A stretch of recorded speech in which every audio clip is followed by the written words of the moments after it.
In this video, we're going to show you how to get started on the photo retouch album assignment. I've downloaded the old image from eBackpack. I just have it sitting on my desktop. I'm going to go ahead and bring this over to Photoshop to open it up. As you can see, this image has a lot of blemishes on it, so your first task is going to be to fix all of the blemishes on this photo. I'm going to start off by making a new layer, and layer 1 is where all my repairs are going to go. So I can call this repairs if I want. It's nice to name these layers so that we know what they are. And for most of my repairs, I'm going to use the healing brush tool. And what this tool is going to do, it's going to sample an area and it's going to paint that same color and texture over this area, but it's also going to sample from around the spot where I'm repairing. So when I start off using the healing brush tool, it's in with spot healing, patch, and red eye, I'm going to set my brush to about the size of my repair, and I'm going to work with a softer brush. It'll look a little more natural. And the other thing I want to make sure I do is I'm going to select current and below. So what that'll do is that'll put all my repairs on this layer, leaving the background untouched. If I had this set to current layer, I would need to duplicate the background in order to have something to work on. So to sample an area, I'm going to use the Alt Option key, and you'll see my cursor will change. I'm going to click to sample, and now I'm just going to come over and I'm going to brush that sample in. I will do the same, and I can start going around and sampling areas and repairing blemishes. And when I get to these smaller specks, I'm going to want to use a little bit smaller brush, but I'm just trying to get some of this sampled in here so you can see what the tool is going to do. I'll work up in the hair.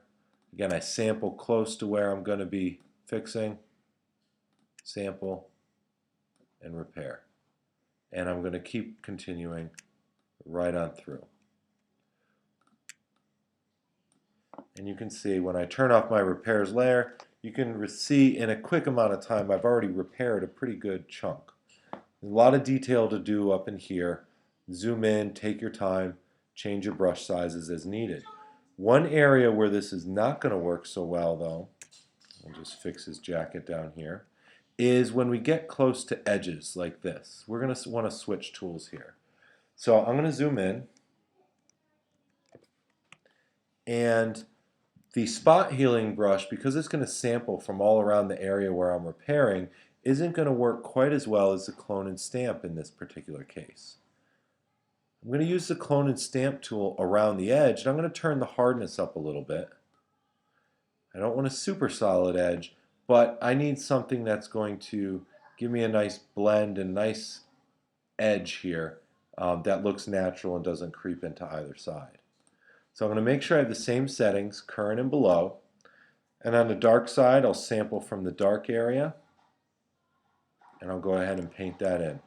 And on the lighter side, I'll sample and add it in. Sample. And I'm going to bring this right up to the edge. Now when I zoom out, I've repaired the edge of that jacket.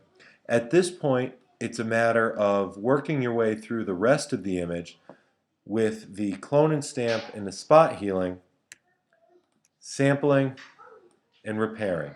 Remember, the smaller the blemish, the smaller the brush size you're going to need. Sample, and we brush it in. Your repairs will all end up in the repair layer. In another video, we're going to take a look at how do we bring this over into another Photoshop file, create a background, and finish off the assignment.